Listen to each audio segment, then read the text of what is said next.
모아타운 대상지 공모 신청에 따른 주민 설명회에 앞서서 내빈 한 분 오신 분이 계셔서 소개해드리도록 하겠습니다. 강남구 의회 김용건 의원님 참석하셨습니다. 간단한 인사 말씀 좀 하시겠다고 하셔서요. 네. 의원님. 안녕하세요. 반갑습니다. 네. 먼저 새해 복 많이 받으시고요. 예, 저는 이제 더불어민주당 소속이고 지역구는 개포 1, 2, 4동 우리가 이제 하는 오늘 모아타운 설명회 하는 바로 그 지역 여러분들의 지역구의 지역구 구의원이고요. 예, 저희들 보면 이제 오늘 모아타운 설명회 하는 지역이 흔히 얘기하면 이제 개포동 구마을이라고 그러잖아요. 저희 구마을에 보면은 주요 현안이 몇 가지가 있는데 뭐 전선 지중화 사업이라든지 아니면은 달토공원, 뭐 달터마을 뭐 이 부분 그리고 이제 그거랑 함께 바로 이 모아타운에 대한 부분이잖아요. 그래서 이 부분에 대한 거가 좀 저희 계신 거기 주민분들의 의견을 최대한 많이 반영을 해서 할 수 있도록 저도 적극적으로 주민들 의견을 청취해서 구청이랑 같이 의논을 하는 역할을 하도록 하겠습니다.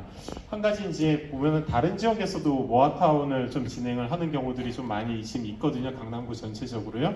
그런데도 다른 지역들 이제 사례를 보면은 찬성을 이렇게 하시는 분들도 있지만 또 좀 반대하시는 분들도 있으시거든요. 그리고 특히 반대하시는 분들이 좀 적극적으로 반대를 하는 경우들도 좀 있더라고요. 그래서 그런 것들을 잘 극복을 해가지고 이 모아타운 사업이 잘 되기 위해서는 일단 그 반대하시는 분들이 왜 반대를 하는지 그런 부분에 대해서 이제 주로 집중적으로 의견을 들어서 저희들이 그분들이 내용을 잘 전달을 하고 또 그분들이 반대가 아니라 심지어 찬성을 할 수 있는 방안이 뭔지 이제 그런 것들을 좀 찾을 수 있도록 여러 주민분들의 의견을 수렴을 하도록 할 거고요. 또 같이 우리 구청에 계신 분들이랑 해가지고 저희 개포동 구마을 개포동이 더 발전을 하고 계신 거주민들께서 더 많은 분들이 더 행복해지실 수 있도록 저도 최선을 다하도록 하겠습니다. 오늘 많은 분들이 와주셨고요. 새해다 보니까 막 여러 일정들이 좀 되게 많이 있거든요. 그러니까 저는 좀 의견을 청취를 하다가 좀 이석을 할 수는 있어요. 그 부분 좀 양해를 해주시고요. 어차피 제가 하고 있고 또 여기 계신 분들이 제 연락처 가지고 계신 분들도 많으시잖아요. 하면은 아쉬웠거나 이렇게 건의해야 될 내용들 좋은 아이디어가 있으시면 전화를 주신다든지 아니면 문자를 주시면 제가 그거를 받아가지고요 적극 반영을 해서 더 우리 개포동 구마을 개포동이 더 좋아질 수 있도록 제가 열심히 최선을 다하는 김용건 구의원이 되도록 하겠습니다. 네, 감사합니다.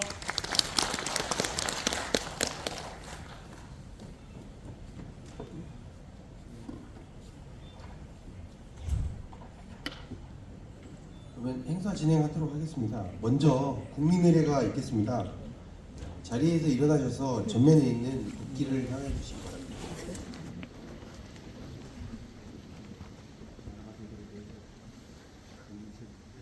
국기에 대한 경례.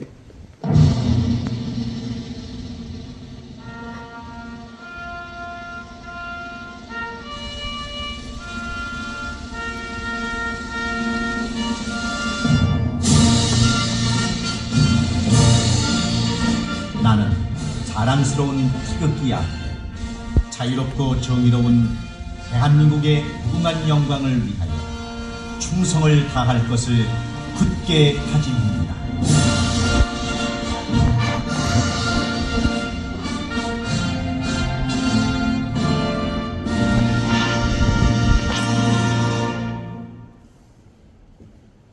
모두 자리에 앉아주시기 바랍니다.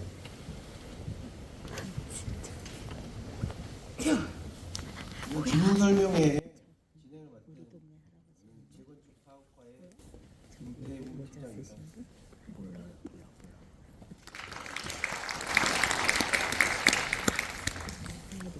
오늘 주민설명회 모아타운 주민설명에 대해 강의를 해주실 강사님을 좀 소개해드리도록 하겠습니다. 이규훈 강사님이시고요. 이규훈 강사님은 23년 동안 한국부동산원에서 소규모 주택 정비사업 업무를 수행하셨고요. 현재는 숭실사이버대학교 부동산학과 외래 교수를 역임하고 계십니다. 이규훈 강사님을 큰 박수로 맞이해 주시기 바랍니다.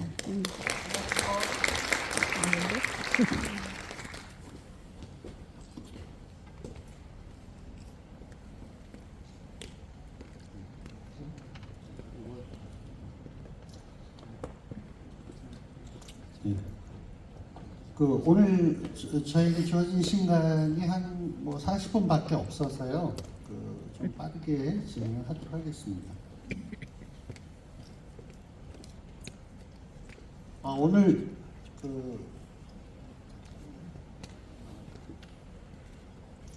제가 오늘 강의할 내용은 먼저 소규모 주택 정비 사업에 대해서 간단히 설명을 드리고요.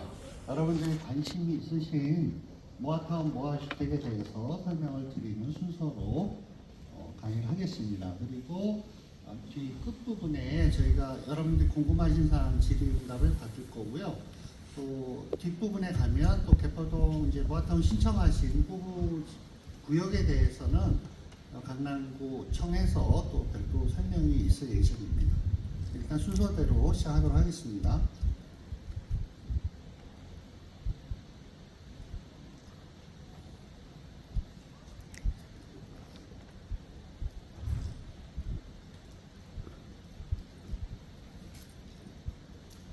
그 소규모 정비 사업은 그 자유주택 정비 사업, 가로주택 정비 사업, 소규모 재건축 사업 이렇게 세 개로 먼저 시작을 했었습니다. 그러다가 이제 2001년 9월에 이제 소규모 재개발 사업까지 포함이 돼서 이제 4개 사업이 소규모 정비 사업으로 이제 정의를 하고 있고요. 여러분들이 이제 주로 관심이 많으신 거는 이제 가로주택 정비 사업일 거예요. 근데 오늘 또 귀중한 시간이 내셨으니까 소규모 정비 사업이 뭔지 잠깐 살펴보도록 하겠습니다.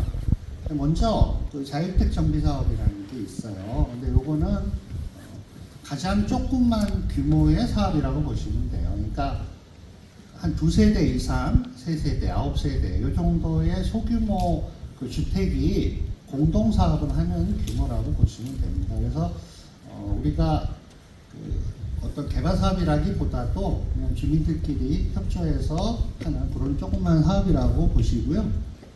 여러분들이 이제 관심을 갖는 거는 가로주택 정비 사업일 거예요. 그래서 그 가로에 1만 평방미터를 땅을 이제 가지고 사업을 하는 겁니다. 그리고 이제 이게 모아타운으로 되면 2만 평방미터까지 할 수가 있는 그런 사업이고요.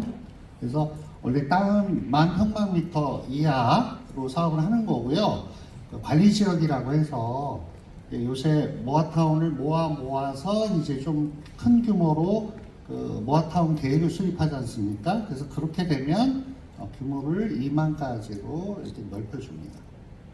그리고 이제 소규모 재건축이라는 게 있습니다. 소규모 재건축도 역시 땅 규모는 1만 평방미터인데요.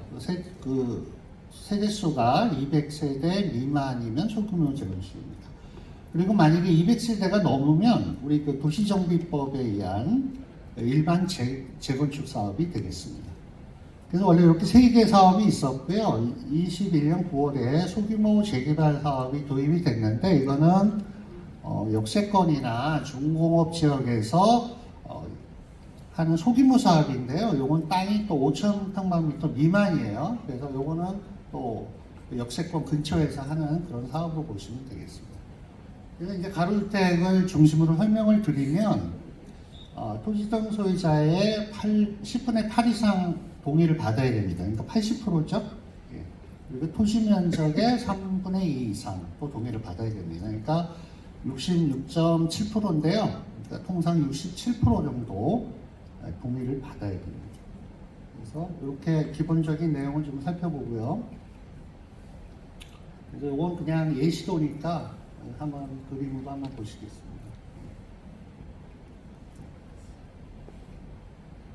그래서 그 소규모 정비 사업은 우리가 흔히 얘기하는 재개발, 재건축 사업하고 조금 차이가 있습니다. 그래서 그 차이에 대해서 좀 살펴보겠는데요.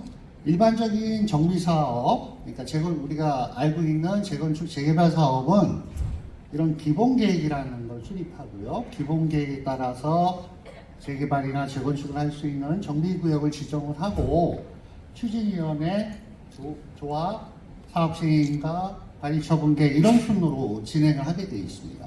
그런데 반면에 이 소규모 주택 정비 사업은 이런 기본 계획이 없습니다. 규모가 작다 보니까 이런 기본 계획이 없고요. 바로 상임총회에서 소규모 정비 사업 조합을 설립할 수 있습니다. 이쪽하고 비교를 하시면 추진위도 없는 거죠. 예. 그러니까 도시정비법에서는 그 구역의 소유자의 50% 이상 동의를 받아서 추진위원회를 구성을 하고 추진위원회에서 다시 그 동의를 받아서 조합을 설립하는 방식으로 하고 있거든요. 그 반면에 소규모 정비 사업은 이런 추진위원 단계가 생략이 됩니다. 그리고 계획 단계도 없습니다. 바로 이제 조합으로 가게 되어 있습니다. 그래서 건축 심의 받고, 그다음에 여기 보시면 사업 시행인가하고 관리 처분이 있잖아요. 도시정비법에는. 근데 소규모 정비법에는 이 사업 시행 계획에 관리 처분이 포함되어 있습니다. 그래서 조금 절차가 간소화되어 있는 특징이 있습니다. 그 이유는 일반 재개발 재건축 사업은 규모가 크지 않습니까? 뭐 몇천 세대 이렇게 규모가 되는 거기 때문에 절차가 촘촘히 되어 있어서 까다로운 반면에 소규모 사업은 아까도 말씀드렸다시피 땅도 10,000평방미터고 한 200세대 이하이기 때문에 규모가 작기 때문에 그러니까 좀 빨리 신속하게 사업이 추진되는 거를 목표로 하고 있습니다. 그래서 절차가 좀 간소화되어 있다 이렇게 말씀을 드리겠습니다. 그런데 제가 좀 이따 말씀을 드릴 그 모아타운은 조금 여기서 틀려지는 게 있습니다. 계획이 없는 대신에 모아타운으로 가면 그 조그만 가로주택을 여러 개 합쳐서 계획을 수립하다 보니까 이제 관리 계획이라고 하거든요. 모아타운 계획이라고 하는데 그러다 보니까 약간 계획적인 측면이 도입이 되는 겁니다. 그거는 뒤에 설명을 드리도록 하겠습니다. 그래서 이제 여러분들이 궁금하신 모아타운, 모아주택에 대해서 제가 설명을 드리도록 하겠습니다. 보시면 이게 2001년 9월에 도입이 됐고요. 그러니까 쉽게 얘기하면 그 재건축 재개발을 못하는 지역을 이제 좀 규모를 키우는 쪽으로 진행을 하고 있습니다. 그리고 또 여러 가지 건축 규제가 많이 있었거든요. 근데 그거를 좀 완화해 주는데 가장 중요한 거는 그 종상향을 합니다. 보통 이제 소규모 정비사 대상지가 1종, 2종이거든요. 근데 그러다 보면 용적률에도 제한이 있고 층수에도 제한을 받았는데요. 계속 그걸 완화를 해주고 있었고 최종으로는 지금 층수 제한이 없는 걸로 3종으로 종상향을 해주기 때문에 모아타운으로 하면 그럼 층수 제한이 폐지되는 걸로 되어 있습니다. 이 뒤에서 또 제가 설명을 드리도록 하겠습니다. 그래서 배경을 보시면 서울에 이렇게 저층 주거지가 많이 있는데요. 여기 이렇게 이게 서울 지도거든요. 근데 여기 보시면 이렇게 빨간 걸로 된 부분이 있어요. 그 부분이 재개발이 안 되는 지역입니다. 재개발이 서울시에서 전체적으로 조사를 해봤더니 안 된다는 거예요. 왜 그러냐면 재개발을 하려면 아까 말씀드렸다시피 땅 면적이 10,000평방미터가 넘어야 되고요. 그 다음에 노후도가 3분의 2 돼야 된다고 그랬지 않습니까? 이게 기본이고 그 다음에 접도율이라는 게 있습니다.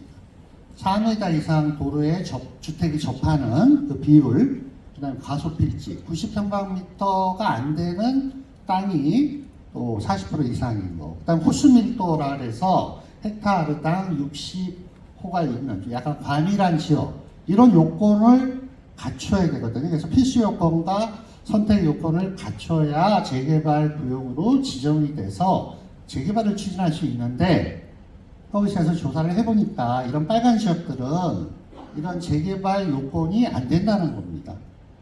그러면 집은 점점 노후화가 돼 가는데 재개발을 못한다면 여러 가지 불편이 있지 않습니까? 그래서 이제 소규모 정비 사업이라는 제도를 만들게 된 겁니다. 그래서 보시면 뭐 연구 용역 결과에 뭐 면목동, 논현동, 마천동 이렇게 예를 들었는데 요거는 그냥 하나 예시로 보고요. 이렇게 불편하시다는 얘기죠. 예, 골목길에 이렇게 주차 문제도 있고, 그죠? 여러 가지 이제 애로가 많다는 거죠. 이 도로 부분이. 그래서 이게 이제 언론에도 났는데 뭐 주정차 민원 많이 생기고 그죠? 구청의 민원도 높고 또 소방차 진입도 어렵고 또 그런 걸로 해서 이웃 간에 또 분쟁도 생기고 뭐 이런 상황이죠. 집도 노화되고 그래서 이제 이거를 어떻게 할 거냐 그럼 재개발이 아닌 다른 수법을 찾아야겠다. 그래서 이제 소규모 정비 사업이라는 제도가 도입이 된 겁니다. 네. 그래서 이렇게 재개발을 하면 고층 아파트들이 지어지고 있지 않습니까? 또 최근에는 35층 층고 제한을 없애가지고 뭐 여러분도 들으셨겠지만 뭐 50층을 하니 60층을 하니 이렇게 재개발 사업을 재건축이나 재개발 사업을 하면 고층으로 지금 아파트를 짓는다는 얘기를 듣는데 우리 동네는 재개발도 안 되고 이제 자꾸 노화되면 어떻게 하게 되냐 이렇게 걱정이 많으시죠. 그래서 뭔가 새로운 방식을 찾아야 되겠다. 특히 이 주차 문제가 굉장히 심각하지 않습니까? 그래서 이제 정비 사업에 대한 연구를 많이 했어요. 그래서 결론은 소규모 정비 사업을 도입을 하자 이렇게 된 거고요. 그다음에 한 단계 더 나가서 소규모 정비 사업을 하다 보면 규모가 작지 않습니까? 규모가 작으면 또 역시 한계가 있는 거거든요. 그러니까 모아타운이라는 새로운 제도를 또 만든 겁니다. 규모가 작더라도 그죠? 예를 들면 뭐 한 200세대밖에 못 짓는 그런 소규모 사업인데 그런 구역이 6개가 되면 1200세대를 짓는 거 아니에요? 그러면 우리가 일반 재개발 1000세대에 못지 않은 규모가 된다는 거죠. 조그만 단지들에도 모아서 규모를 좀 키우면 조그만 게 모아서 큰 게 된 거잖아요. 그래서 이제 그 모아타운 계획이 필요한 거고 그러면 규모의 이익이 생기는 거다 이거죠. 그래서 이 소규모 사업도 활성화될 것이다. 그래서 이제 이런 여러 가지 많은 그 계획을 한 겁니다. 그리고 가장 중요한 게 주차장 계획인데요. 제가 이제 좀 이따 또 설명을 드리겠습니다만 그 구역이 작으니까 주차장을 만드는 한계가 있잖아요. 근데 지하를 통으로 파는 겁니다. 같이 옆구역하고. 그러니까 원래는 1구역, 2구역이 사업을 하면 자기네 주차장은 자기네 땅에다 파야 되는데, 그죠? 근데 공사를 같이 하는 겁니다. 크게. 그래서 좀 공사비도 좀 줄이고 그 주차장도 좀 넓게 같이 쓰는 방식으로 이렇게 할 수 있는 게 지금 모아타운의 특징이라고 볼 수 있겠습니다. 그래서 모아타운을 여러분들이 이제 해달라고 신청을 하면 최대 규모는 10만이거든요. 10만. 그리고 모아타운으로 원래 만인데 모아타운으로 하면 2만까지 커지고요. 근데 시나 구에서 검토를 할 때는 30만 평방미터를 검토합니다. 왜냐하면 그 관리계획을 수립할 때 인근 지역과의 연계성도 봐야 되니까 30m 슈퍼블록이라고 하는데요. 요 모아타운이 되는 지역의 한 3배 되는 규모의 지역부터 전체적으로 그런 생활권을 분석을 해가지고 모아타운 계획을 수립하고 있는 겁니다.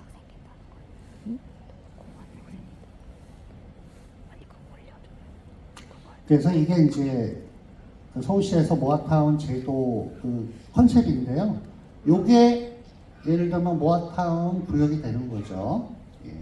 그래서 여러 가지 계획이 나오는데 검토는 한 3배 정도 큰 지역 단위로 검토를 해서 이 모아타운의 여러 가지 토지 이용 계획이라든가 건축 계획이라든가 뭐 층고라든가 이런 거를 어떻게 하면 좋게 되겠는지를 검토를 하는 겁니다. 네.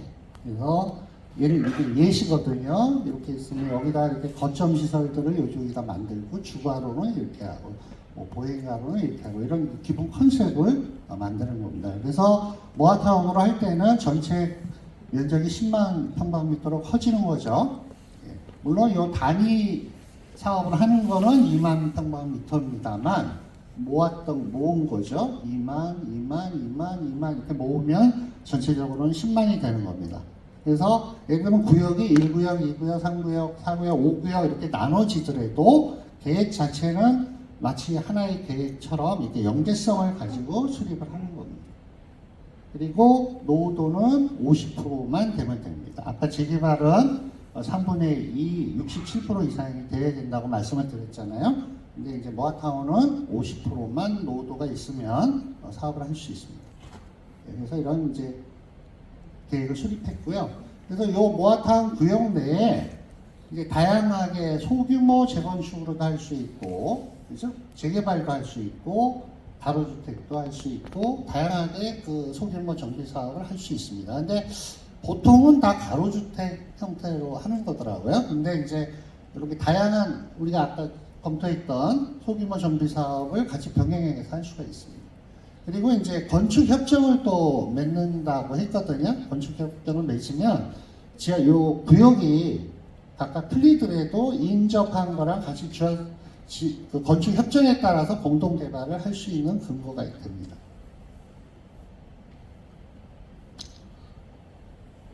그리고 이제 가장 중요한 거는 사업 요건 완화 중에 층수하고 용적률이잖아요. 모아타운을 하면 그러니까 조그만 사업을 이렇게 큰 사업처럼 그 전체적인 계획을 수립해 주는데 구체적으로 어떤 장점이 있냐 이렇게 하면 우선은 용도 지역을 올려줍니다. 보통 그 소규모 그 정비사업 대상 구역이 1종이나 2종이에요. 그 2종 7층. 근데 이거를 2종 또는 3종으로 올려줍니다. 그러면 3종이 되면 이제 여기 보시다시피 전에는 2종 7층을 10층 이하로 제한을 했었습니다. 그러다가 평균 13층으로 좀 완화를 해줬었거든요, 한번. 근데 이것만 해서는 또 사업성도 안 나온다, 이렇게 계속 건의가 들어가가지고, 이제 지금은 종상향을 전제로 해서 층수 제한 자체가 폐지됐습니다. 뭐 물론 그 심의를 하는 조건으로 그렇습니다. 그래서 심의를 해서 인근 지역과의 그 관계를 고려해서 검토를 하겠지만 원칙적으로 이제 층수 제한 자체는 폐지가 됐습니다.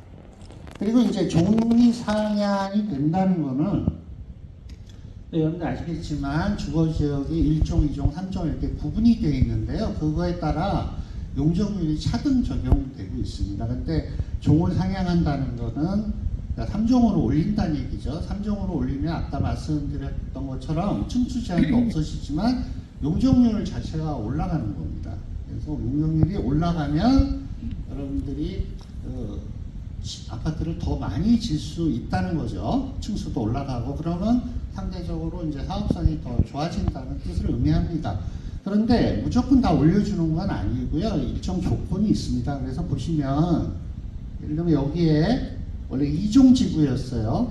용도지역을 띄면 이제 일반 주거지역의 대부분이 2종입니다. 이쪽에 그 주택지는. 근데 이거를 3종으로 상향을 해줍니다. 그러면 용적률이 300%까지 받을 수 있는 거거든요. 원래 이제 200%입니다. 200% 해주는 거예요. 이거 보시기. 근데 이제 저희가 이 종상향을 하면 일단 300%까지 가고요. 또 모아타운을 계획을 하면서 그 모아타운에서 또 공공기여를 요구를 하고 있습니다. 서울시에서 일정 정도 또 기반시설이나 공동이용시설을 설치하라고 하는데 그거를 해주면 300%가 넘어갈 수도 있습니다. 그래서 이 소규모 정비사업의 애로사항이 이 층수 제한하고 용적률이었어요. 근데 서울시에서 계속 그 사업성을 올려주고 사업성을 올려주면서 활성화하는 방안을 모색하다 보니까 층수 제한도 없애주고 용적률도 올려주는 그런 지금까지 현재 지금 제도가 발전돼 왔습니다. 다만 일정 정도 여기 임대 아파트라든가 기반시설 설치를 전제로 하고 있습니다.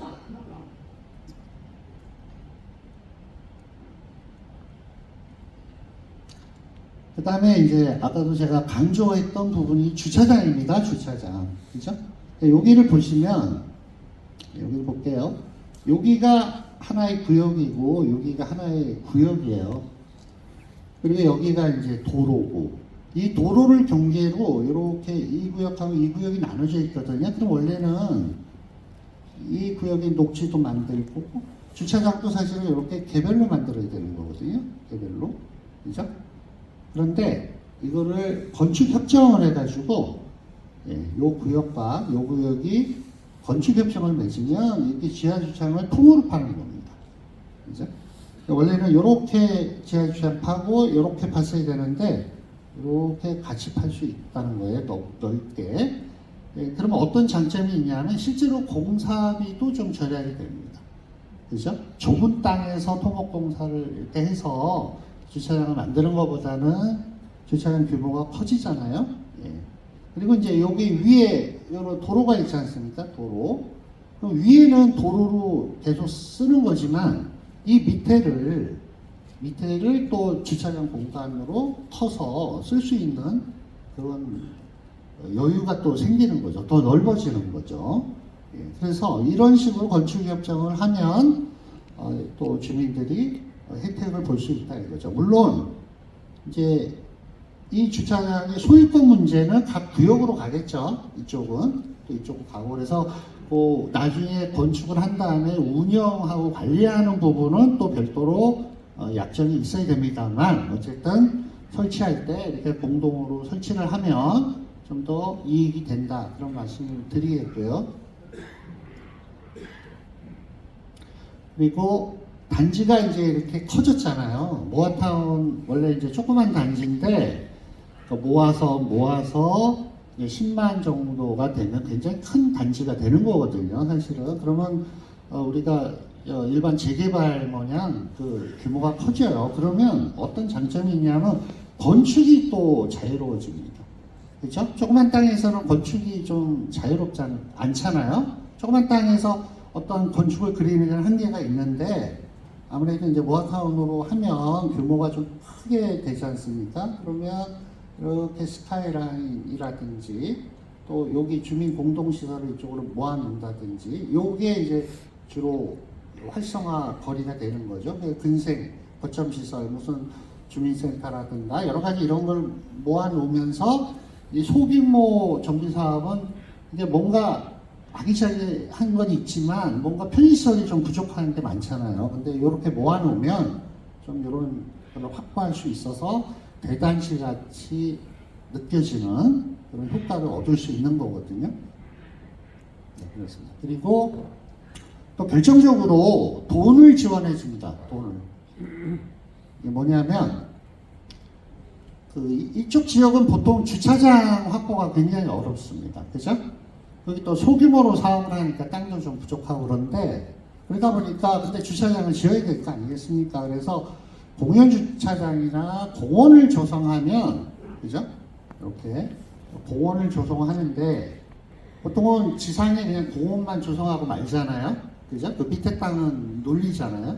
근데 여기다가 공영 주차장을 짓는 겁니다. 근데 이걸 지으려면 이제 돈이 필요하죠. 그러니까 어떻게 하냐면 국가에서 150억 원을 지원해 주는 제도가 있습니다. 그 다음에 나머지 시하고 구에서 또 추가적으로 이렇게 돈을 지원해 줍니다. 그러면 최대 375억까지 지원을 해줄 수 있습니다. 이건 최대입니다. 최대. 그래서 구역에 따라 좀 차등이 있습니다. 차등이 있는데 지금 정부에서 시하고 발표한 거는 375억 정도까지 지원을 해줄 수 있다 이런 겁니다. 그래서 예를 들면 정비사업계획이 이렇게 있는데요. 어차피 이 공원은 조성을 해서 기부채납을 해야 됩니다. 그런데 요 지하에 이렇게 주차장을 설치를 하는 거죠. 그러면 추가로 비용이 들어가는데 여기서 이렇게 지원을 해주는 겁니다. 그러면 단지 내에 단지 근처에 공원도 생기고 공영 주차장도 생기고 하니까 물론 이제 아파트를 지면 단지 내에 주차장이 있죠. 근데 아무래도 좀 부족하다는 얘기죠. 그래서 이거 공영 주차장 설치를 하면 이 지역이 이제 아무래도 좋아지겠죠. 주차장이 해결이 된다는 얘기입니다. 그래서 이제 기존에 공모 방식으로 해서 두 번에 걸쳐 공모 방식을 했지 않습니까? 그리고 지금은 이제 수시 접수 형태로 바뀌었어요. 그래서 주민이 요청해서 올리면 구청에서 검토를 해서 시로 올리고 시에 올리면 시에서 심의를 해서 후보지로 선정을 할 수가 하는 거죠. 그리고 또 이제 주민 제한 방식도 있습니다. 주민 제한. 주민들이 아예 계획안을 수립해서 올리는 방안이 또 있죠. 그러면 또 구에서 검토해가지고 일부 수정할 것 중에서 또 시에 올리면 또 시에서 검토해서 최종 결정하는 두 가지 방식이 있습니다. 그러면 이제 어쨌든 이렇게 선정이 되면 모아타운으로 선정이 되면 이제 계획을 수립하게 됩니다. 그래서 관리계획 수립하고 심의는 서울시에 가서 심의를 득하게 됩니다. 그러면 제가 아까 말씀드렸던 그 모아타운 계획이 수립이 확정이 되면 아까 말씀드린 그 종상향이 됩니다. 종상향이 되고 층수 제한도 없어지고 용적률도 올라가고 그래서 이제 사업성이 높아지는 거죠. 예. 그래서 여기는 이제 추진위가 없으니까 조합을 바로 설립할 수 있고요. 그리고 또 최근에 법이 바뀌어가지고요. 이제 조합 설립한 다음에 사업계획 승인을 해야 되는데 이제 관리계획이 수립이 됐기 때문에 그 관리계획에 맞춰서 사업계획 심의를 하는데 예, 사업계획 심의에 관리처분 계획이 포함되어 있다고 제가 말씀을 드렸죠. 예. 그리고 하기 전에 뭐 경관심의라든가 건축심의 같은 걸 해야 되는데 그걸 또 통합으로 해서 빨리 해주겠다는 거예요. 인허가를. 그래서 이렇게 되면 이주하고 착공 이런 순서로 진행됩니다. 최근에 서울시에서 활성화를 하기 위해서 조례를 작년에 4번이나 개정을 했습니다. 사실 조례를 그렇게 많이 바꾸는 건 쉬운 일은 아니거든요. 근데 사실은 이 사업을 2001년 9월에 이제 막 시작을 해서 이제 22년에 본격적으로 했는데 이게 법이 조금 새로 시행하다 보니까 여러 가지 문제점이 많았어요. 아까 제가 말씀드린 뭐 층수 제한이라든가 용적률이라든가 그래서 자꾸 조례를 개정하고 뭐 해가지고 했는데도 부족한 게 있었던 거예요. 22년도에. 그래서 22년도를 이제 모아타운 1.0이라고 그러고 23년도에 그러니까 작년이죠. 작년도를 모아타운 2.0이라고 합니다. 그래서 엄청나게 많은 제도를 바꿨다는 거예요. 그래서 법에도 이렇게 많이 바뀌었고 또 이 법이 바뀐 거에 따라서 서울시에서 조례를 이렇게 바꿨습니다. 그래서 사실은 요거를 보시면 지금 이제 모아타운이 많이 완화된 거를 아실 수 있고요. 제가 또 얼마 전에 서울시에 이제 모아주택 대팀하고 뭐 협의할 일이 있어서 갔었는데 올해죠. 24년도에 또 여러 가지 또 건의사항을 받아서 또 모아타운이 활성화될 수 있도록 또 개정을 하겠다고 하더라고요. 근데 그거는 이제 좀 두고 봐야 알겠습니다만 어쨌든 서울시에서는 모아타운을 좀 활성화하기 위해서 계속 노력을 하고 있는 것 같습니다. 그래서 이제 지금 현재 어떻게 되냐면 노후도가 원래 처음에 재개발은 67%였는데 57%로 그 완화를 해줬잖아요. 예. 그죠? 자율택이나 이런 것도. 그리고 아까 또 가로주택 같은 경우는 50%로 완화가 됐죠. 그 다음에 노후건축물이 원래 노후건축물이라는 게 30년이에요. 30년. 그죠? 30년인데 이걸 20년으로 완화를 시켜준 거죠. 그래서 노후도가 빨리 충족되게끔 완화를 시켜준 거고요. 그리고 아까 말씀드렸다시피 이런 용적률을 완화시켜줬죠. 기반시설하고 공동시설을 내놓는 조건으로 법정 상한 용적률을 넘어서까지도 용적률이 되게끔 그래서 사업성이 확보되도록 이렇게 했습니다. 그리고 이 세입자 문제가 또 최근에 벌어졌어요. 그 모아타운 시범지구가 이제 도봉구의 본동에 이제 시범지구가 있는데 거기가 지금 이주를 하고 있습니다. 근데 가로주택은 세입자 보상이 없어요, 법에. 세입자 보상이 근거가 없습니다. 그래서 원래 세입자 보상을 그러니까 법적으로는 해줄 의무가 없는데 그러다 보니까 이제 세입자들의 불만이 있어서 조금 문제가 됐던 것 같아요. 그래서 이제 어떻게 바뀌었냐면 이 세입자들의 그 손실을 보상을 해주면, 그죠? 원래 안 해줘도 되는데 보상을 해주면 원래 임대 아파트를 20%까지 짓게 돼 있잖아요. 임대 아파트를. 근데 요거를 완화시키겠다는 거예요. 그러니까 용도 지역을 상향을 해주면 상향하는 용도 지역의 반은 임대 아파트로 내놓아야 되는데 그거를 30%로 완화시켜주겠다는 얘기죠. 그러면 원래 50%를 내놨어야 되는데 30%만 내놓으면 20%가 줄어드는 거죠. 그럼 좀 이익이 되는 거죠. 그러니까 그 20% 이익으로 이 세입자들 손실보상을 해줘라 그런 뜻입니다. 예, 그래서 이 세입자 손실보상 제도가 생겼습니다. 그래서 최근에는 또 요거를 10%더 완화하는 그 방안을 지금 검토 중에 있다고 제가 얘기를 들었습니다. 그리고 층수 기준도 완화가 됐다고 말씀을 드렸죠. 예, 그래서 층수 제한을 아예 없앴습니다. 그러니까 심의를 받는 조건으로 해서 도시재생위원회 심의를 전제로 해서 층수 제한도 없애버렸습니다. 원래 13층까지 했다가 또 15층까지 했다가 아예 이제 층수 제한을 없애버렸습니다. 그리고 또 중요한 게 그 사업 승인을 받으려면 도시계획이나 건축 경관 심의를 또 별도 심의를 받아서 파악계 승인을 마무리를 해야 되는데 이거를 공동심의위원회로 해가지고 인허가 기간을 단축해 주는 걸로 지금 제도가 바뀌어 있습니다. 그리고 이제 얼마 전에 또 그 대통령이 저기 중랑구 쪽에 현장에 가서 또 이 소규모 정비 사업을 또 활성화하는 대책을 마련해라 이렇게 지시가 있었잖아요. 언론에 이제 많이 보도가 됐는데 그래서 소규모 정비 사업을 위한 그 이주비나 사업비 지원을 지금 허브에서 지금 연구를 하고 있습니다. 그래서 아마 조만간 나올 것 같거든요.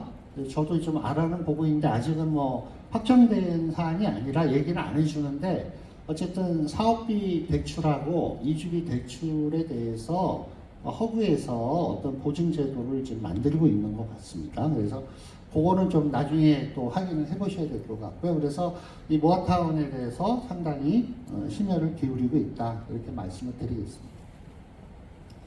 그래서 지금 먼저 국토부에서 이렇게 후보지 이렇게 선도 사업이라고 해가지고요 이렇게 막 검토를 하던 게 있었고요.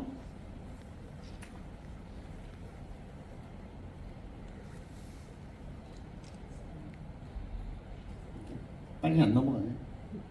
그다음에 이제 서울시에서 또 이제 관리 지역이라고 해서 검토했던 사업이 있었고요. 여기가 이제 강북구 번동 여기가 지금 시범식으로 했었는데 지금 이주하고 있습니다. 이주. 그래서 아마 이제 이게 성공 사례가 될 것 같습니다.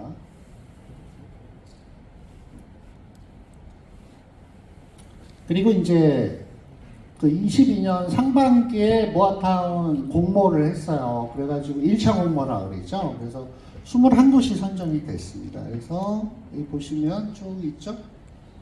쭉 있는데 강남구는 없죠. 없습니다.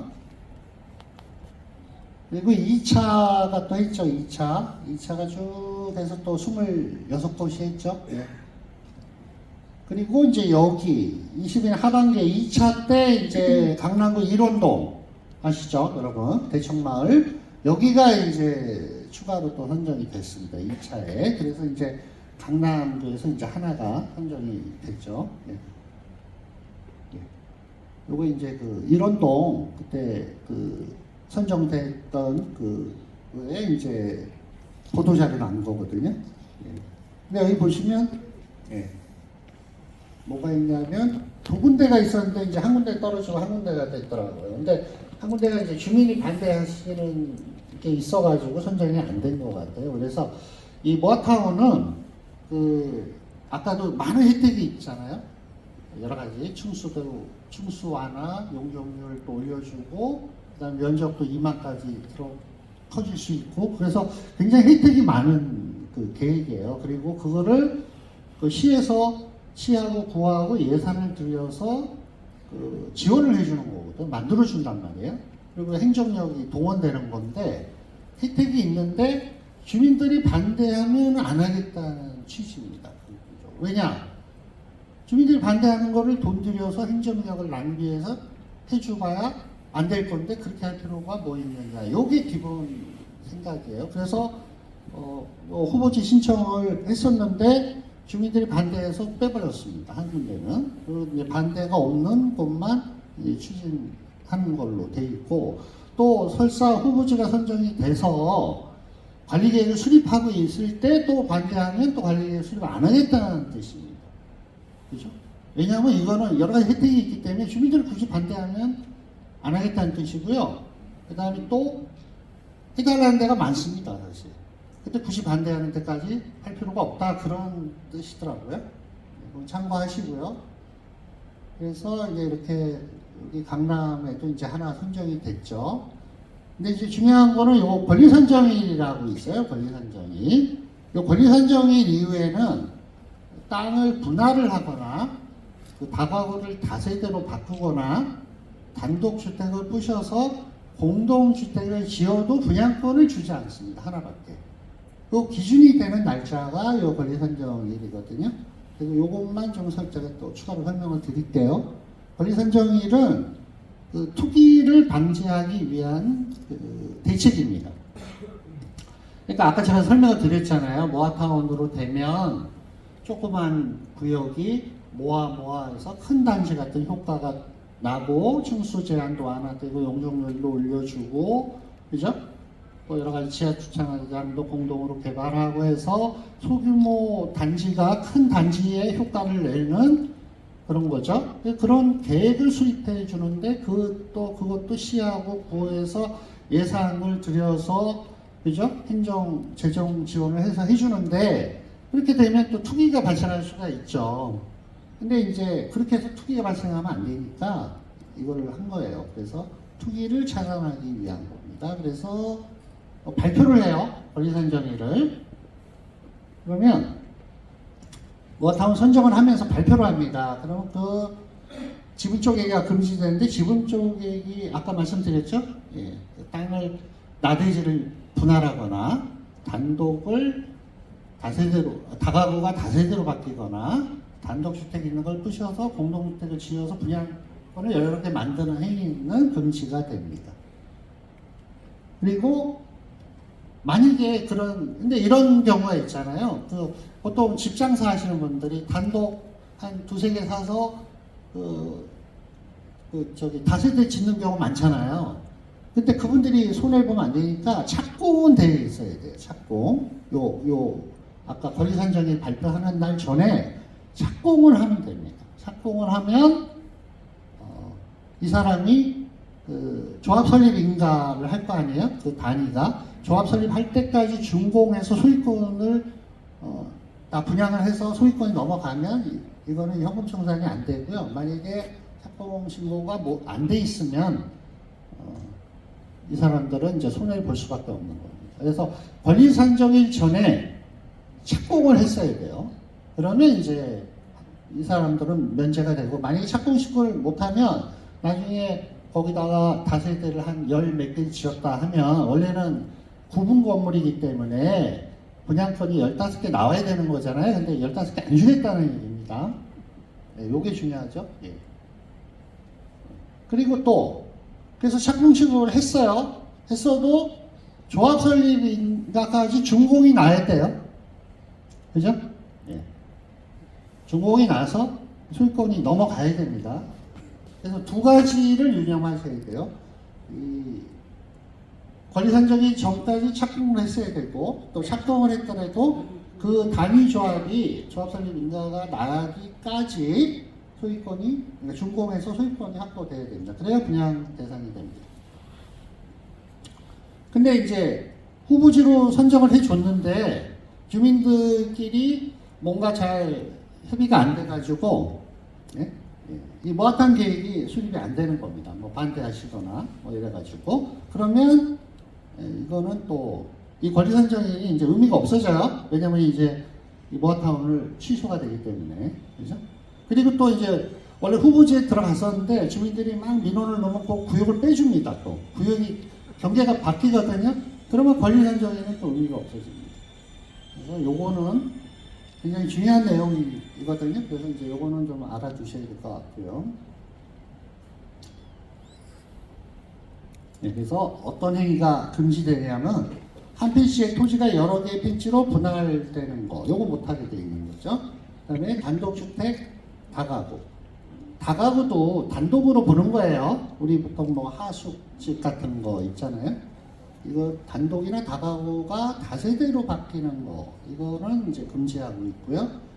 하나의 대지의 동일인 소유의 토지 및 주택 건축물을 각각 분리 소유하는 거. 우리 단독주택 같은 경우는 땅도 내 거고 건물도 내 거잖아요.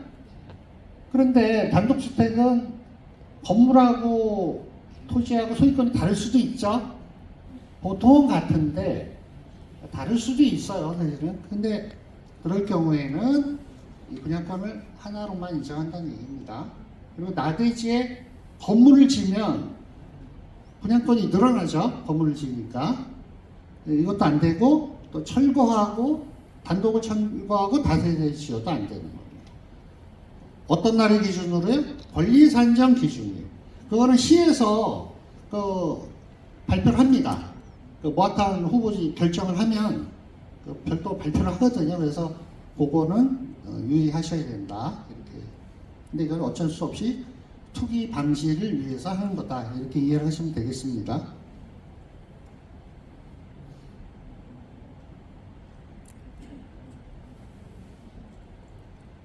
예, 그래서 제가 이제 그 모아타운에 대해서 기본적인 후보지에 대해서 간략하게 신청된 내용을 좀 설명을 드리겠습니다.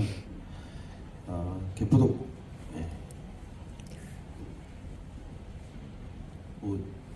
건지는 뭐 다들 알고 계시니까 159번지 1원이고요. 요즘 구령역, 그다음에 여기 개포 1단지 이번에 재건축한 지역이고요. 또 여기는 이제 개포 2단지 재건축한 지역입니다. 통상적으로 아마 보통 개포동 구마을이라고 말씀들을 하시는 지역입니다. 전체 이번에 신청된 면적은 약 39,000 제곱미터 정도로 12,000평 정도가 되고요. 시행구 면적은 3개소 정도로 지금 신청이 되어 있습니다. 1번 구역은 한 4,000평, 2번 구역은 한 2,800평, 3번 구역은 2,600평 정도입니다. 현재 용도지역은 1종 일반 주거지역, 2종 일반 주거지역, 그 다음에 3종 준주거가 혼재되어 있는 지역이고요. 동의율은 각 구역마다 30%에서 40%, 37% 이렇게 되어 있고요. 노후도는 현재 공모에 신청한 요건은 지금 충족이 되어 있습니다.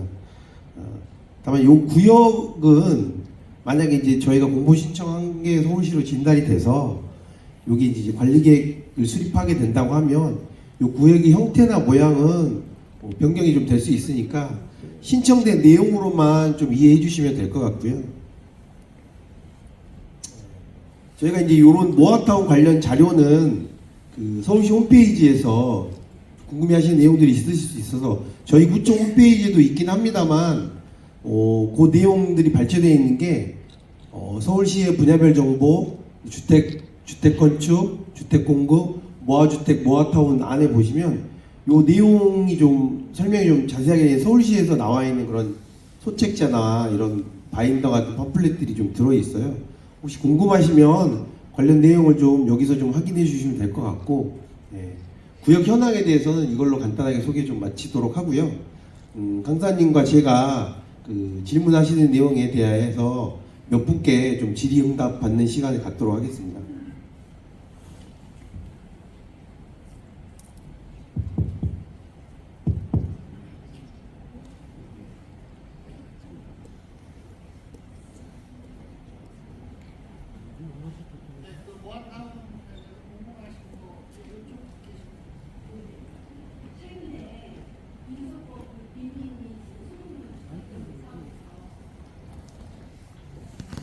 최근에 빈소법 개정에서 모아타운은 공동주택의 즉 단독 및 다가구 주택의 토지 면적 2분의 1이 반대를 하면 추진할 수 없도록 빈소법이 개정이 된 걸로 알고 있는데요.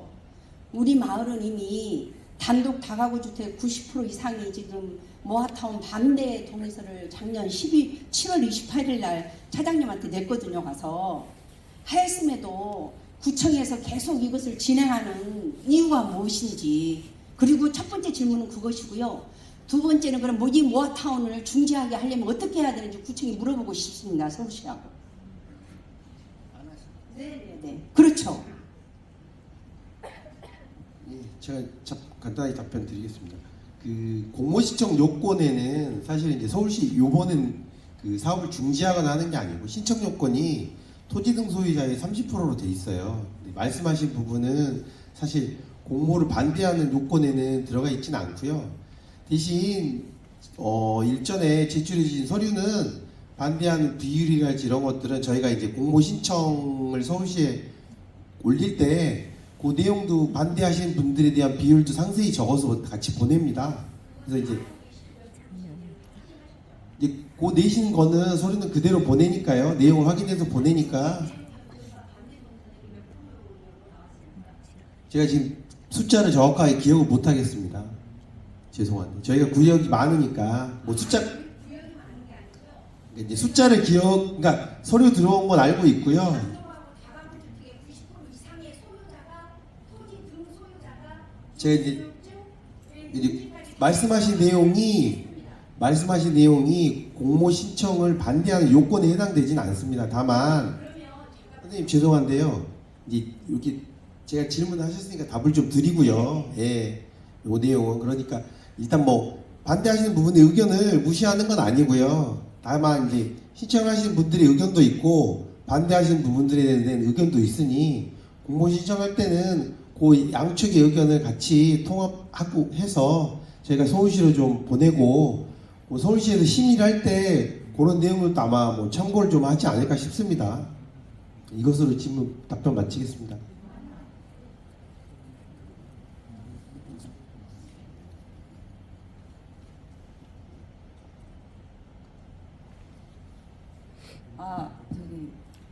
지금 이 설명하는 과정에서 추진의 측에서 올린 1구역, 1구, 3구역 그 내용만 올렸지 우리 반대 쪽에서 올린 그 반대율은 그 설명을 안 하시더라고요. 그럼 구청에서는 이거를 적극적으로 밀고 있는 건가요? 아니면 주민의 의견을 무시하고 밀고 있는 건지 그것도 궁금하고, 그리고 제가 요즘 우리 동네에서 추진위 측에서 단톡방에다가 단독주택은 아파트 3채 플러스 알파를 주겠다 이런 거를 자꾸 올리더라고요.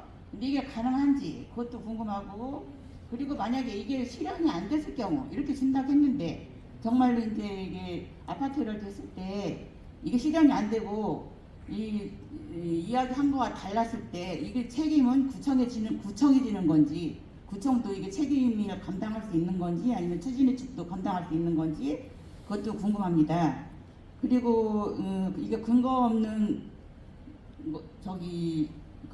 거를 위해서 사람들을 호도한 이유는 뭔지 그것도 궁금합니다. 그 분양에 대해서는 제가 설명을 드리겠습니다. 그 조합원들은 이제 원칙적으로 한 채를 주는 게 원칙인데요. 그 단독주택 같은 경우에 그 주거 면적이 넓으신 분이 있어요. 그래서 주거 면적이 넓으면 2채까지 줄 수 있는 규정이 있고요. 또 금액이 큰 경우가 있어요. 금액이. 그러면 그분도 그 금액 범위 내에서 2채를 줄 수 있는 규정이 있습니다. 그래서 아마 그걸 얘기하는 것 같고요. 아까 반대하시는 그 부분은 그 구청 팀장님이 설명을 드리도록 하겠습니다.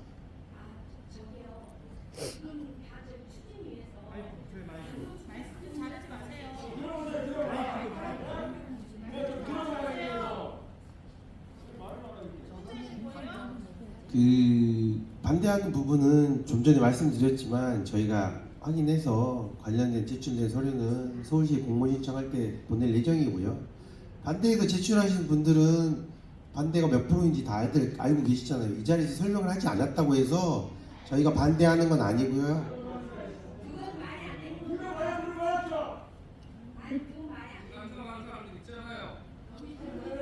죄송한데 이제 주민 설명회라는 게 이게 뭐 저희가 찬성을 하기 때문에 이걸 하고 반대하기 때문에 이걸 하는 게 아니고요.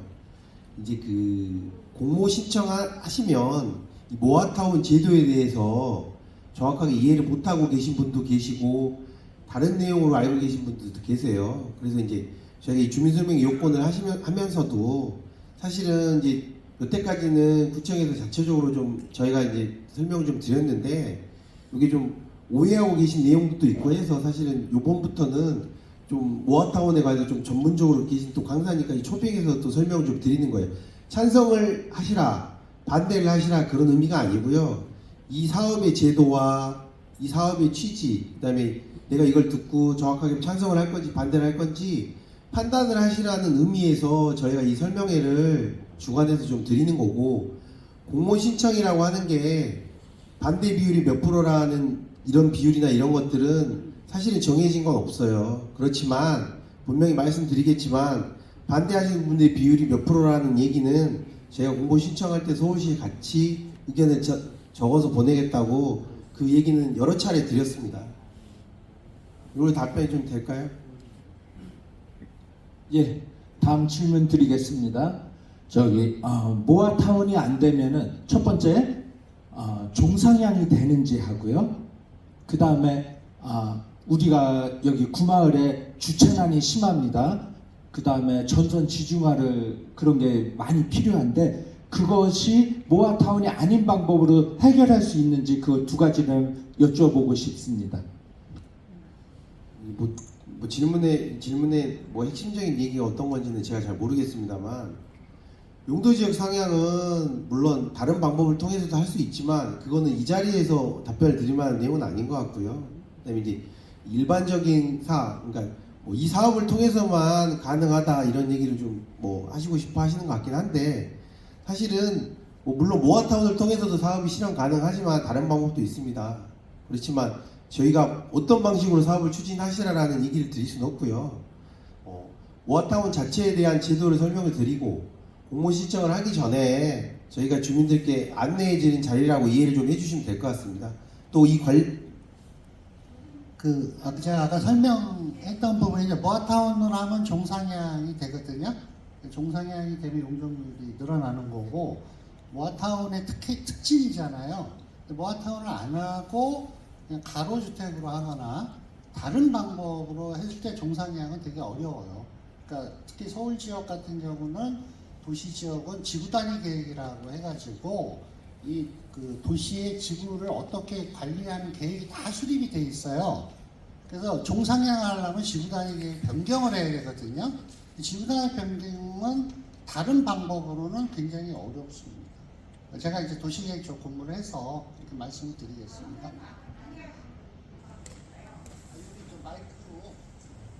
여기 아까 여기 하얀 옷 입으신 분 아까 계속 손을 드셨는데, 예. 강의 잘 들었고요. 그리고 제가 참 우리 마을이 아까 설명을 들으면서 생각한 건데, 다 같이 빌라였으면 얼마나 좋았을까. 우리 마을이 전체가 다 빌라였다면 주민의 갈등 없이 정부와 서울시와 구청에서 추진하는 이 좋은 계획을 다 받아들여 줄 수 있었을 텐데, 구청에서 아시다시피 저희 마을은 제가 보니까 강남구청에 확인해 보니까 단독주택지 2종 지역으로 2종과 3종으로 지정이 되었음에도 불구하고 강남구청의 관리소홀로 단독주택, 그 다음에 상가, 빌라, 뭐 근생지역 뒤죽박죽으로 섞여 있어요. 뒤죽박죽으로 섞여 있어서 각각의 계산법이 다 다릅니다. 평수도 다 다르고요. 평수도 다 다르고 계산법도 다 다르고 건물도 제각각이에요. 그러면 제 경우만, 다른 건 다 제 경우만 말씀을 드릴게요. 저는 단독주택 다가구 소유주인데요.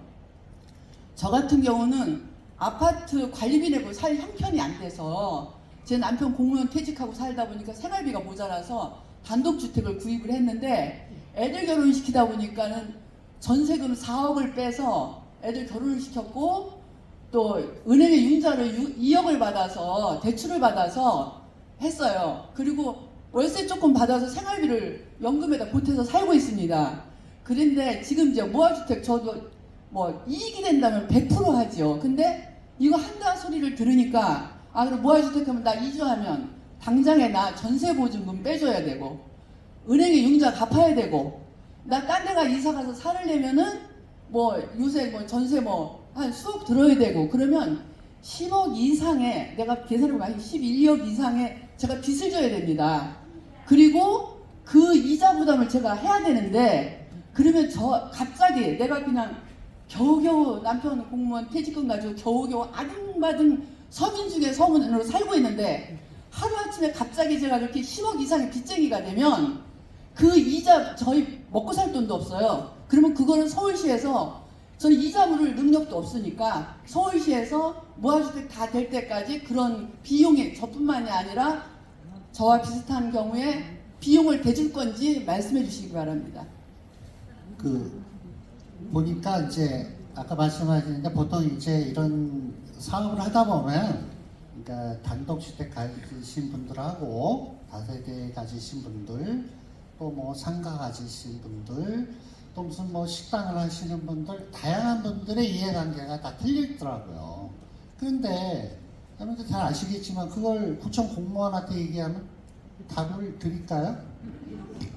그리고 저도 여러분들한테 이해를 돕기 위해서 제가 이런 제도가 있고 법이 있습니다라는 걸 알려드리는 거지 제가 여러분들의 개인 사정을 다 알 수도 없고 또 알 필요도 없죠 사실은. 그거는 예, 죄송한데 저 밀어붙일 생각이 없어서 저는 선생님이 어디 계신지도 모르잖아요. 그러니까 저는 이런 걸 하시면 그 동네에 대표분들이 계실 거 아니에요. 주민들이 그 의견 수렴을 해서 하는 거고 지금 또 구청도 일단 뭐 공모 신청이 들어왔으니까 절차상 이런 공모가 들어와서 지금 검토를 하고 있다고 여러분들한테 알려드리는 거예요.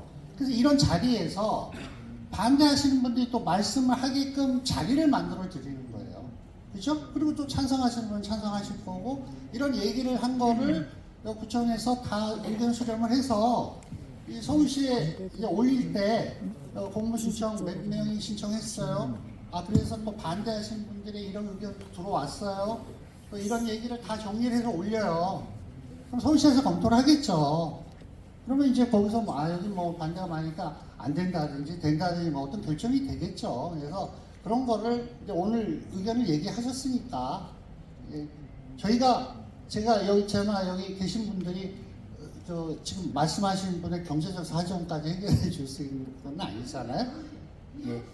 그렇죠. 밀어붙이는 건 없고요. 근데 다만 제가 또 얘기하는 건 아까 그 어떤 소규모 정비 사업의 그 사업비나 이주비에 대해서 또 추가로 무슨 대책이 있는 것 같아요. 그러니까 그것도 나중에 한번 확인해 보시고요. 예, 말씀하세요. 아까 전에 저기 모아주택 하면 청수를 제한이 없다라고 말씀하셨는데 그러면 도로변하고 그 건축 사선 제한 그런 건축법에 대한 규정도 안 받으신가요? 받아요. 완화됩니다. 완화되는 거죠. 없다고 말씀하셨잖아요. 아까 청수 제한이 충수 제한이 없다고 말씀하셨거든요. 설명을. 근데 그게 건축법을 나온 거를 관계없이 그게 완전히 그렇게 조례로 특례로 할 수 있나요? 지금 그렇게 돼 있나요? 질문을 다 하세요. 그게 궁금해서요. 그리고 그 다음에 저도 지금 말씀하신 것처럼 저는 개포동에 21년을 지금 거주하고 있어요. 그래서 2년 전에 신축을 했는데요. 다가구로. 그 다가구 신축하면서 건축비 일부 9억을 대출을 받고 보증금 13억 월세 조금 들어오는 거로 노후 대책 제가 지금 60 중반이거든요. 살고 있는데 모아주택 추진하면 저는 절대로 목숨을 걸고 반대할 겁니다. 저 같은 경우 어디 가서 하소연하나요? 근데 지금 건축 청수를 제한한다고 제한이 아니라 완전히 없앤다고 말씀하셨는데 그 부분 설명해 주세요. 제가 이렇게 말씀을 드렸습니다. 옛날에 10층, 2종 7층으로 완화를 제한을 하다가 평균 10층으로 갔다가 13층, 15층 이렇게 계속 완화를 하다가 심의를 전제로 층수 제한을 폐지했다 이렇게 말씀을 드렸습니다. 3종으로 종이 상향이 되면 층수 제한이 없어요. 그런데 그렇다고 해서 층수를 마음대로 올리는 게 아니라 심의를 한다고 제가 말씀을 드린 거는 인근 지역과의 관계, 도로 이런 걸 봐서 제한을 하는 거죠. 그렇다고 해서 소규모 정비 사업이 70층, 50층 가겠어요? 그건 아니고 옛날에 7층, 13층 제한하던 거는 풀어져서 조금 고층으로 가는데 심의를 거쳐서 한다는 말씀이고요. 또 똑같은 말씀이신데 제가 뭐 개인적인 사정은 잘 모르겠고 반대하실 분은 그냥 반대하시면 되는 거죠. 예, 저쪽에 계신 어르신. 예. 지금 구청에서는 무아주택에 대한 그 취지나 설명 잘 들었습니다. 지금 뭐 개인적인 사정도 얘기도 나오고 여러 가지 얘기가 나오는데 여기에는 분명히 찬성하시는 분들도 계실 거고 반대하시는 분들도 계실 거예요. 그러면 구청에 질문하겠습니다. 찬성 그 율과 반대율, 그러니까 토지 등 소유자에 의한 그 토지 소유자의 몇 프로 이상이 반대를 하고 또 여기 그 주택 소유자들의 그러니까 저기 소유자들의 주민들의 몇 프로 이상이 돼야지 이게 찬성이 돼서 통과가 되는지 아니면 반대가 돼서 이게 기각이 되는지 그거부터 정확히 알고 그 다음에 뭐 개인 사정이 들어가든지 말든지 이런 얘기가 나와야 될 것 같거든요. 그러니까 몇 프로 이상이야지 이게 통과가 되고 몇 프로 이하면 기각이 된다. 그걸 구청에 질문하겠습니다.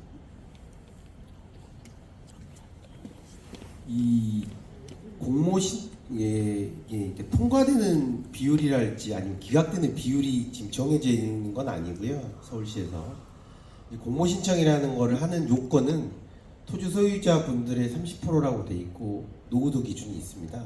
그게 되면 일단 서울시의 그러니까 서울시에서 공모 신청 지역을 심의를 해요. 위원분들이 전문가분들이 모이셔서 종합적인 여건을 좀 보는 것 같습니다. 사실은 심의에 제가 직접 들어가 보진 않았지만 이런 관련 자료들을 내는 거 보면 기반 시설이랄지 아니면 주변 지역과의 어떤 연계, 그다음에 이제 그 어떤 노후화된 이런 비율, 아까 말씀드렸던 그런 그 찬성 반대 비율 이런 것들을 사실 종합적으로 검토를 해서 그 위원회에서 좀 결정을 하고 있지 어떤 숫자화돼서 몇 프로면 찬성이 되고 몇 프로면 뭐 기각이 되고 이게 구체적으로 현재 상태는 정해져 있는 건 없습니다. 좀 답변이 좀 됐을까요? 아니 그렇게 하면 그거야 그 분화시에 그 심사위원들에 대한 그런 뭐랄까 일종의 그 영향력이 발휘돼갖고 여기 있는 주민들의 의견과는 상관없이 찬성이든 반대든 추진이 된다는 얘기 아닙니까? 그건 아니죠. 죄송한데 이 심의위원이라는 분들에 계시는 분들이 사실은 이 도시계획이나 이런 여러 가지 분들에 대해서 분야에 굉장히 전문가분들이 모이셔서 논의를 하시는 자리예요. 사실 뭐 영향력이 있다 뭐 이런 얘기를 사실 제가 어떻게 드릴 수 있는 건 아닌데 이거 아까 대청마을 선정할 때 보도자료거든요. 여기 보시면 이렇게 돼 있어요. 두 군데가 들어갔어요. 대청마을 그쪽에 이런동에 두 개가 공모 신청이 됐는데 하나가 되고 하나가 떨어졌어요. 근데 여기 보시면 사업 추진 의사가 적은 거를 감안해서 제외했다 이런 보도자료가 나왔습니다. 신청은 했는데 두 개가 일원동에 두 개가 신청을 했는데 한 군데는 주민들 반대가 심해서 뺐다는 얘기예요. 그래서 이제 아까 선생님이 말씀하신 것처럼 뭐 구나 시가 주민들을 반대하는데 막 밀어붙인다는 거는 오해신 것 같고요. 근데 결정권은 서울시에서 있고 그거는 또 어떤 심의위원들이 심의를 하는데 아까 팀장님 말씀하신 것처럼 노후도나 주변 환경이나 뭐 여러 가지를 고려해서 또 주민들의 의견을 고려해서 결정을 하는 거니까 서울시에서 막 밀어붙이지는 않을 것 같아요. 그리고 저도 아까 서두에 말씀을 드렸지만 이거 서울시 예산하고 구청 예산을 들여서 행정력이 지원이 돼서 만들어주는 거거든요. 근데 결론적으로 이 계획이 나와도 이 계획이 실현이 되려면 아까 단위 조합은 80% 동의를 받아야 되잖아요. 소유자의 80% 면적의 3분의 1을 받아야 돼요. 근데 그게 안 되면 이 계획을 수립을 해도 의미가 없어지는 거죠. 그래서 이 계획을 수립할 때 주민들 반대가 심하면 저희 제외되는 걸로 저는 알고 있거든요. 근데 딱 무슨 기준이 이렇게 정해놓은 건 없고요.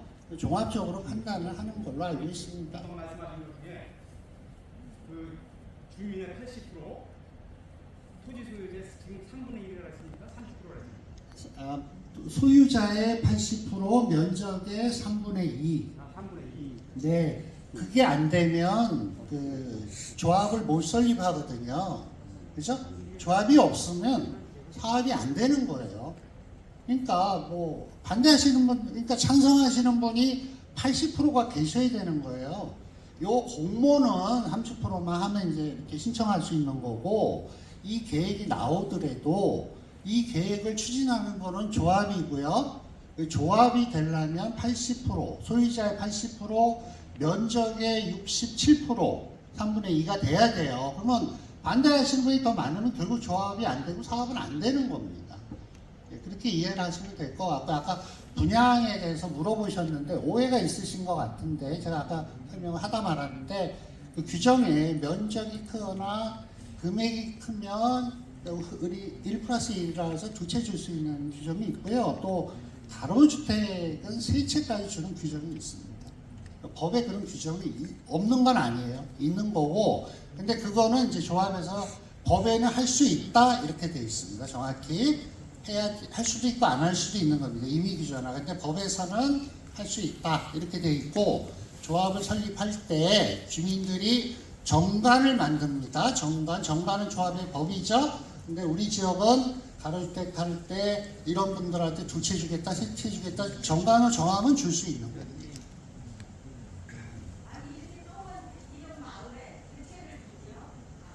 죄송한데 이제 어차피 이게 뭐 질문이라기보다는 이 어떤 논쟁으로 가고 있는 것 같아서요. 질문은 한 두 분 정도만 더 받고, 그렇게 좀 하신 분들 말고, 죄송합니다. 예, 하신 분들 말고 그냥 두 분 정도 더 받고 좀 끝내도록 하겠습니다. 네네. 네, 저는 그 모아타운 진행하면 그 이주부터 건립까지 얼마나 걸리는지 여쭤보고 싶고요.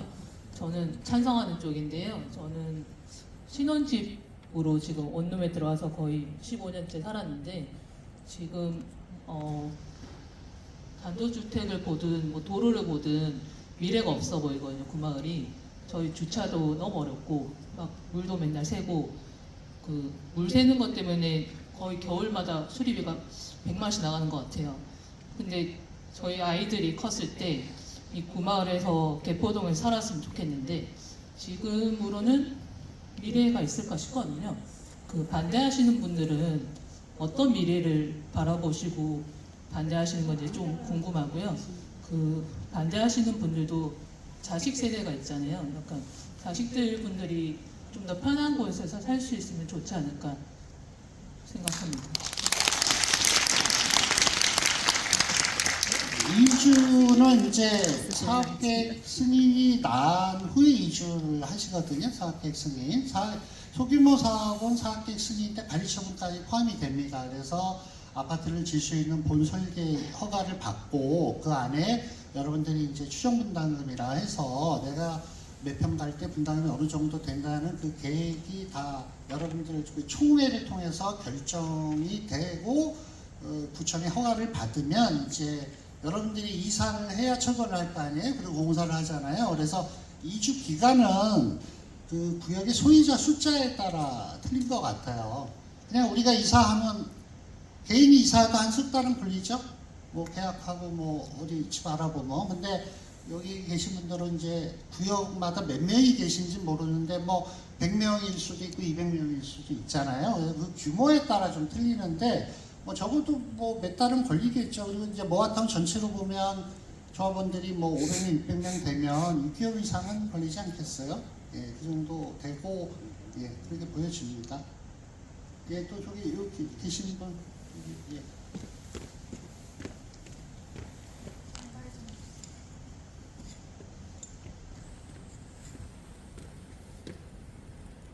네, 저는 찬성하는 쪽의 사람이고, 저 또한 강남구 개포동에 온 지 28년째 살고 있어요. 하나는 단독주택, 그 분열된 집, 이렇게 분리된, 그러니까 네 가구로 이렇게 땅을 다세대로 나눈 주택과 빌라를 하나 가지고 있는데요. 그 집은 땅이 대지가 55평인데 지을 수가 없더라고요. 건축비도 너무 많이 올랐고, 그리고 그 집을 지으려니까 그 건축법도 많이 바뀌고, 뭐 장애인 주차장법이라든가 뭐 이런 게 많이 바뀌어가지고 대지가 55평인데도 건축사에다가 지으려고 봤더니 겨우 지금 가지고 있는 평수에 조금 넓은 평수밖에 지을 수가 없는 상황이라고 그러더라고요. 근데 반대하시는 분들이 대부분 주택을 갖고 계시는 분들인데 이제 나는 땅을 많이 갖고 있다. 그러니까 나는 많이 달라 이런 취지이신 것도 있을 거고 또 다른 이것도 있으실 텐데 어차피 주택을 가지고 계셔도 지금 그 건축법으로는 지어봤자 그게 크게 이익이 없고 짓지도 못해요.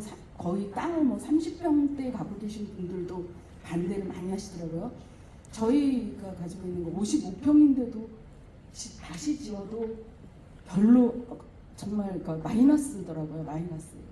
근데 그 30몇 평대 대지 40평대 뭐 물론 5, 60평대 70평대 갖고 계신 분들도 계시지만 그래서 이렇게 무조건 반대만 하시지 마시고 뭔가 좀 이렇게 구마을에 같은 지역인데 이 단지에 재건축을 할 때 큰 평수에 가지고 계셨던 분들이 그 7.5평 원룸을 가지고 계셨던 분들이 반대해서 재건축이 안 될까봐 구마을하고 반대로 안 될까봐 큰 평수에 살고 계신 분들이 한 평씩 양보를 했다는 말도 들었어요. 저는.